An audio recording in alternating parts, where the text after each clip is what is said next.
What is up, everybody? Welcome back to Dizzy Sports, the only sports commentating YouTube channel thing with a commentator whose last name will make you dizzy.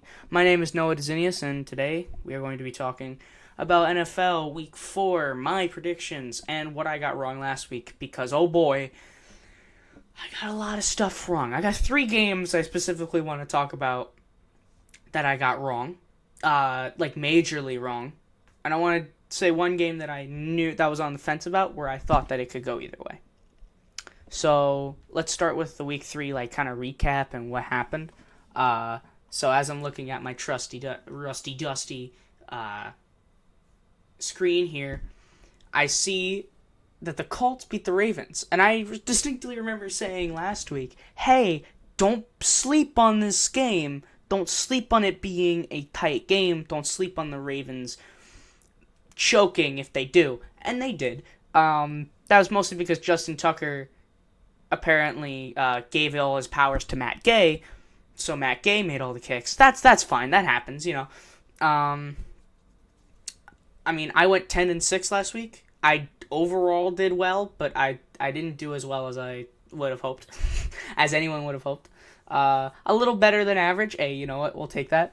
But notable games I got wrong. Let's see. Texans over and Jags. I had the Jags over the Texans, and I thought this would be a beatdown. I was telling you guys, start every Jags player in your fantasy league. That's what I was telling you.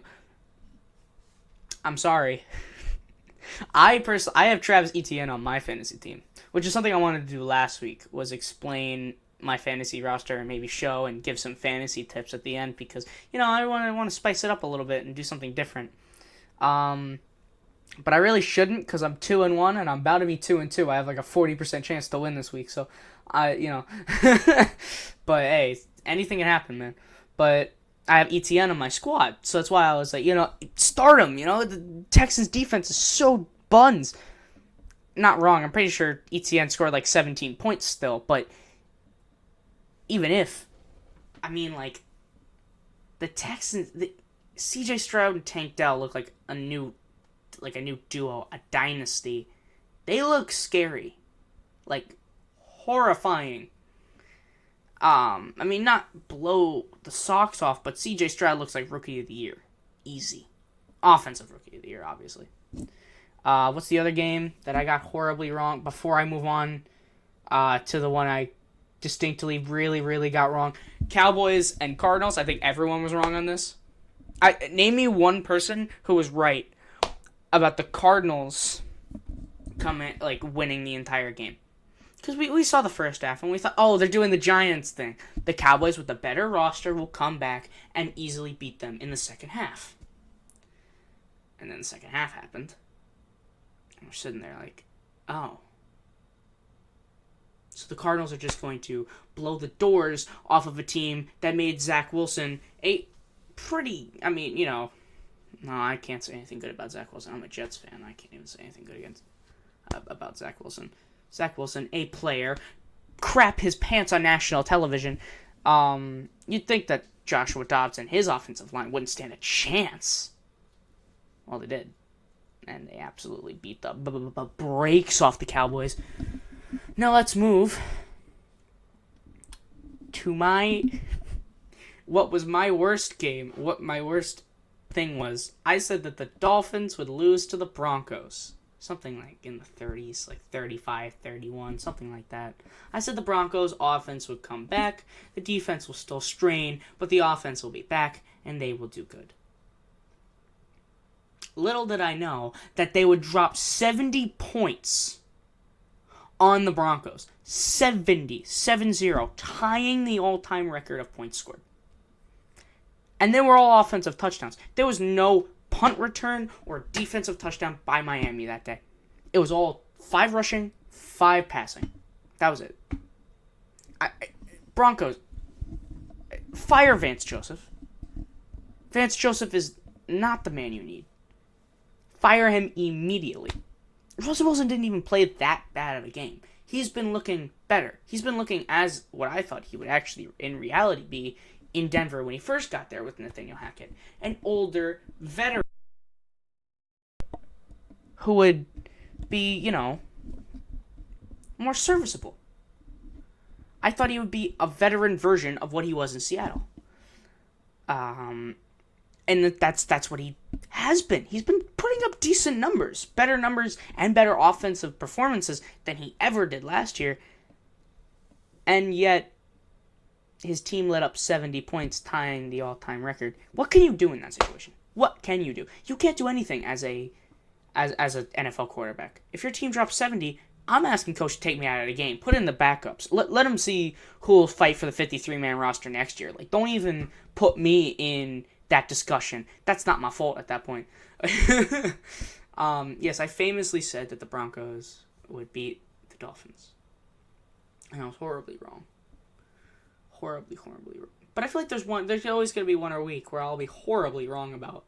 Also, Browns-Titans. I was horribly wrong about that. I thought they both had standard defenses, but I thought because Nick Chubb was out, the running game would favor in the Titans' way, and the Titans would take over in a slow barn burner. Nope, it was 27-3. Sean Watson came back, decided to have a great game. Okay, fine. Take that, I guess. But anyway, enough said. On to week 4. And as I'm recording this, it is Saturday night. I really need to be more consistent with my uploads and when I upload things about the NFL.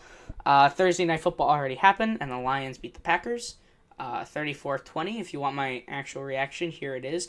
The Lions' offensive line and rushing attack is nigh unstoppable, and Jordan Love is a human being. That is basically my take. I mean, the fronts for Detroit's defensive line and their offensive line, both the deciding factors of the game. They got constant pressure to Jordan Love, didn't allow for anything in the first half, and their offensive line allowed for, I think, 3 rushing touchdowns by Montgomery. It's pretty good. They have a top 5 offensive line. And even though Rashawn Gary has been doing pretty well this season and was giving Jared Goff pressures, I mean, it wasn't really noticeable compared to the Lions. So let's get into the rest of these games, right? I'm putting up my hand, but my hand was like here. So let's get into the rest of these games. We got Sunday in the morning, right before I go to church. Basically, when I get up, football will start, which just magnifique. Anyway, any football nerd will always dream of that. Jaguars, Falcons. I don't trust either of these teams. I mean, like, I would hope for you can really go for any narrative. You can go for a bounce back win over the Falcons or a bounce back win over the Jags. I think I'm going to take Jacksonville just because they win in London, like, all the time. It's like the one thing they can't do is lose in London.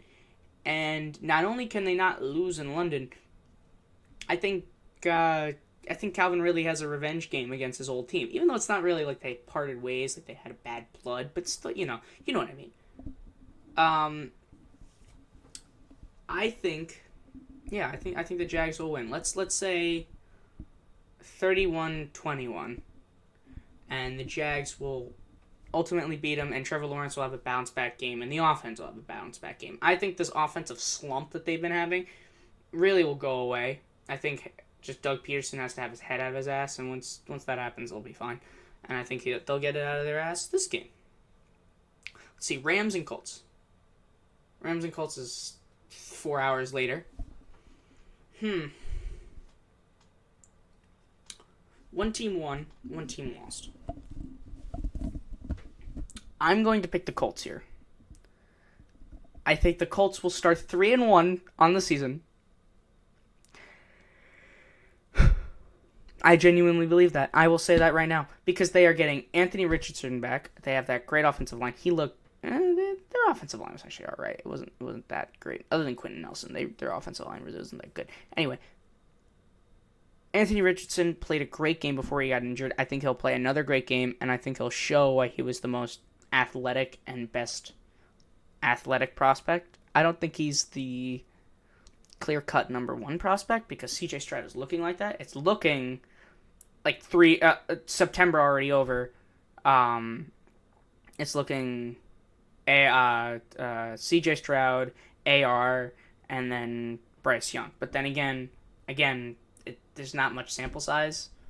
So I would say that Anthony Richardson has a surprising win against the Rams, 24-16. It's a weird score. All right, Browns and Ravens.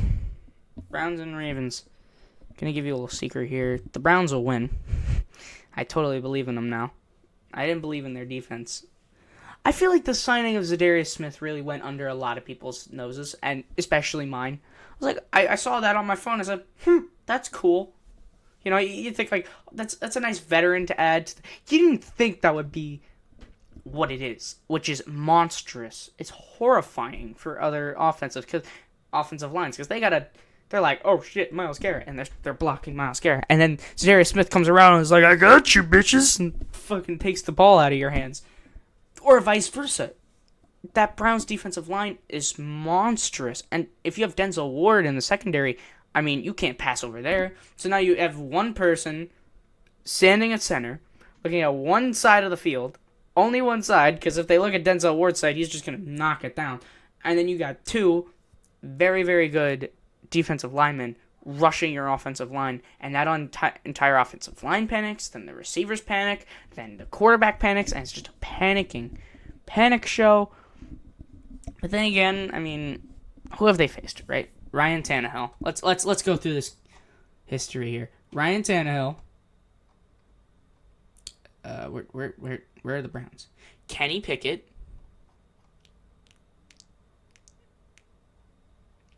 And Joe Burrow in Cleveland.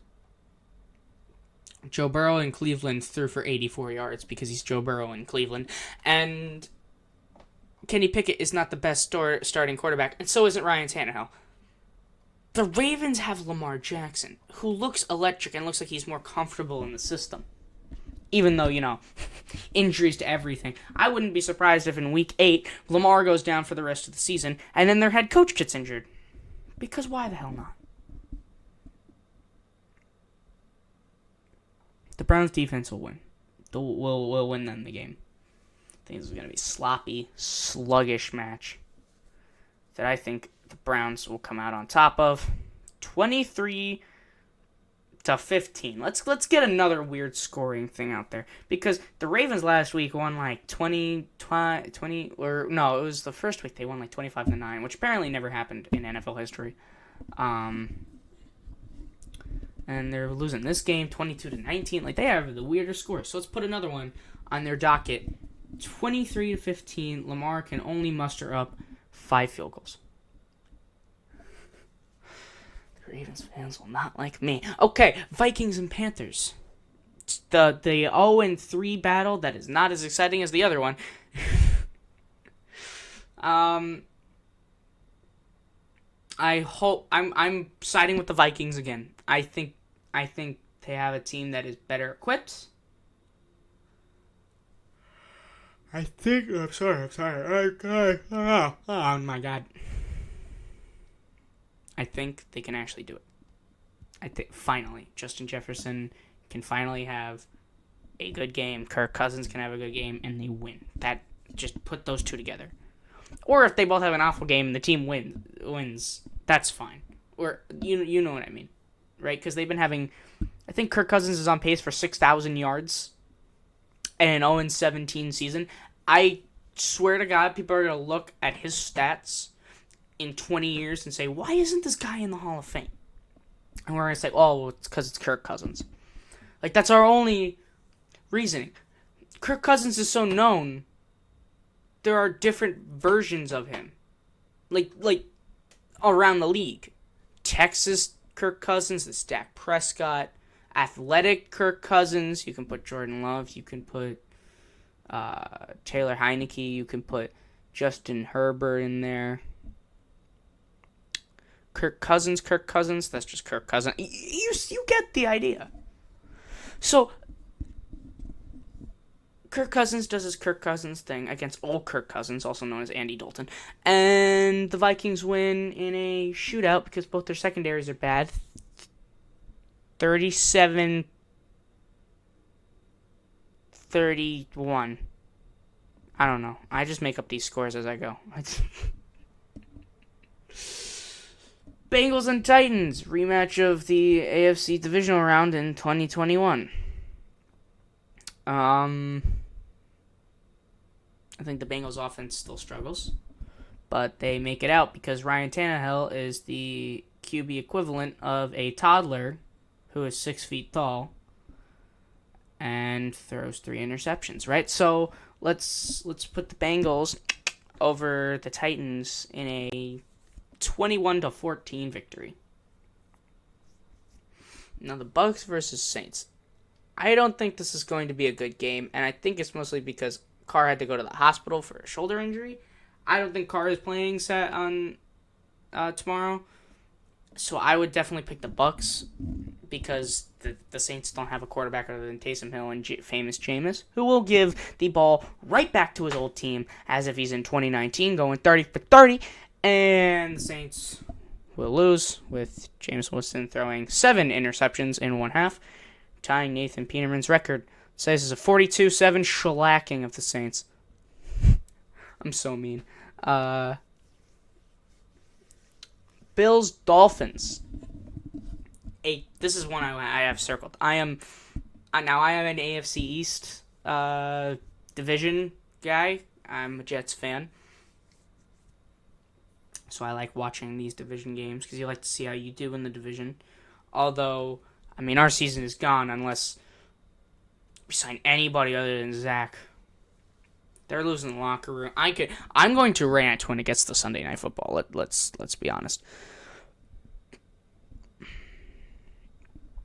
But this is a tough game to decide. This is a tough game because the Bills' defense showed out last week. Sacked Sam Howell 9 times, I believe. He threw 4 interceptions. He was pressured all game. And the Dolphins' offense had a record of 70 points. Let's see. I want to see where it is at because I know that the Dolphins... So it's at Buffalo. Okay. Yeah, the Dolphins are going to lose. This is my second week in a row going against the Dolphins and them proving me wrong. I like the Bills more than Dolphins anyway as division rivals because, Bills are still in New York. Man, I just hate New England. I just keep thinking about it and I think about division rivals. I don't really have a division rival. Like I hate the others in my division and I'll make fun of them. Anyone would, but I specifically hate New England the most. God, I hate them. Okay. So, Dolphins and Bills. Dolphins and Bills. I said that the Bills are going to win because of where it's played. They're playing in Buffalo. That's 1. I mean, it's not that cold, but it's still pretty cold. 2, they have the better defense. So I think defense wins championships, and I'm going to pick the Bills 35-28. And a nice little barn burner. And honestly, I'm picking the Bills, but against any other opponent, I'm picking the Dolphins. I think the Dolphins are the best team in the league right now. I just think it's situational. They're playing in hostile ground, in a cold area, against a very good defense. I don't think they'll do well. But let's see. I only have to wait freaking 13 more hours and then we'll be done. And I can see. I'll be watching Red Zone in my car going back from church. Holla at your boy. I'm the guy on my phone watching Red Zone in the middle of Mass. I don't have Mass, but I do have church. In the middle of service. You get the drill. All right, now we're at our annual, not our annual, honestly, at this point, it's weekly Tank Bowl. Tank Bowl. Now, the Broncos and the Bears. The Bears have an anemic offense, and the Broncos have an anemic defense. So what does that mean? The Broncos will win because they have the firepower to do something. Here's the way I see it. The Broncos' offense is capable, and their defense is historically horse caca poo poo doo doo. The Bears offense and defense is historically caca bad poo-poo doo-doo. The Broncos will win comfortably, 20-15. I don't know why people are thinking this is going to be a hard matchup for them. They are facing someone who stares at one target for 6 seconds, has a clean pocket, sees someone open, they're waving their hands around like, guy, you could throw it to me within a mile and I'd catch it. And he's staring at him like, yeah. Sorry, Bears fans, but Justin Fields sucks donkey doo-doo. Broncos win 20-15. Eagles and Commanders. Where is this? Is this at? Yeah, it's at Philly. Oh, god damn it. So it's at Philly. Yeah, Eagles are gonna shellac the Commanders 42-7. It's pretty standard. Though Commanders do play spoiler a lot against undefeated teams, so I wouldn't be surprised. But I think that's for later in the season.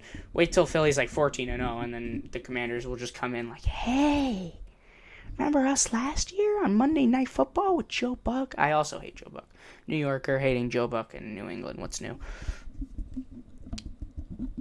We're going to do that again. Taylor Heineke and a stellar defense. Sounds a lot like our 7-9 team in 2020, doesn't it? Yeah, but that won't happen until later in the season. So, for now, 42-7 shellacking of the Eagles to the Commanders. My fantasy team goes up because I have Jalen Hurts. Oh, God, please help me.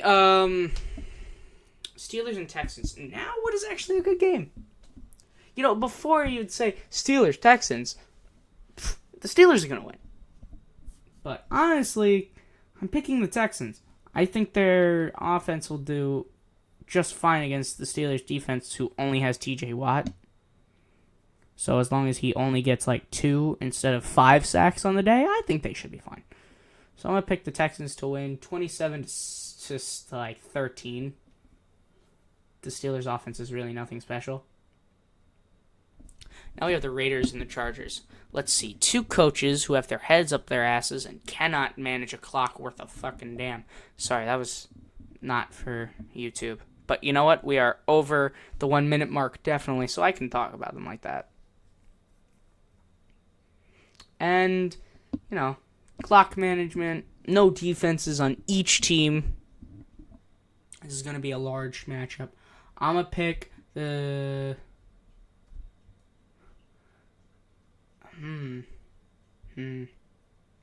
I'll pick the Chargers. The Chargers usually win a lot against the Raiders. So let's pick Chargers over the Raiders 24-17. This is not going to be a crazy barn burner, but there will be no defense. I will assure that. Okay. 49ers and Cardinals. Now this should be a 49ers win.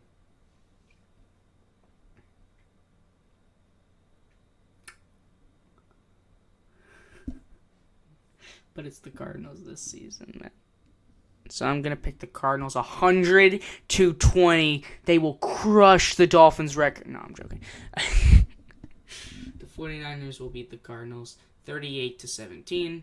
Cardinals will be up 17 to like 13 and a half, and people will be like, oh my god, and then they'll just win. They'll just lose in the end. Patriots and Cowboys. This is a interesting matchup, especially I think it was in 2021 when this matchup showed up, and Trayvon Diggs had that great interception against Mac Jones. I wonder where he is. You know, he might have torn his ACL in practice. No, I'm not.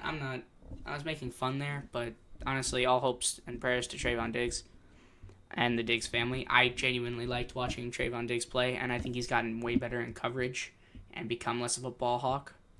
So that's great for him and for his career, and I hope he recovers well from this. But I'm going to pick the Cowboys to crush my least favorite team in the NFL. So let's pick the Cowboys to win 37-0. No, I'm kidding. It's going to be a close game because the Patriots defense is always amazing. So let's put it at a 23-20 victory for the Cowboys. Lock it in. And now we have Sunday Night Football. Chiefs versus Jets at MetLife. Oh my boy. the Chiefs will win 27-3 as Zach Wilson sacks himself again. And the Chiefs, who don't have that special of a defense, will have a special night. I'm so depressed as a Jets fan. I can't have any happiness. Achilles gone from Aaron Rodgers. And apparently, he was the glue that was holding that team together. Because 2 weeks after playing with Zach Wilson, the entire team is turning his head against him, except for their coach, Robert Saleh, has his head up his ass saying, "We trust Zach Wilson." No, your locker room literally doesn't. They're yelling at him on the sidelines, and they cannot get anything done on offense at all.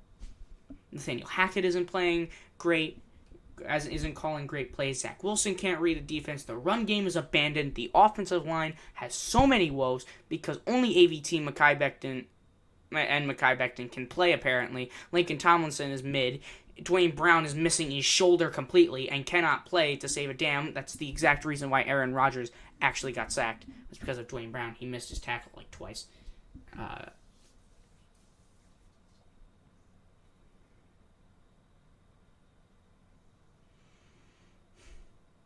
It's okay.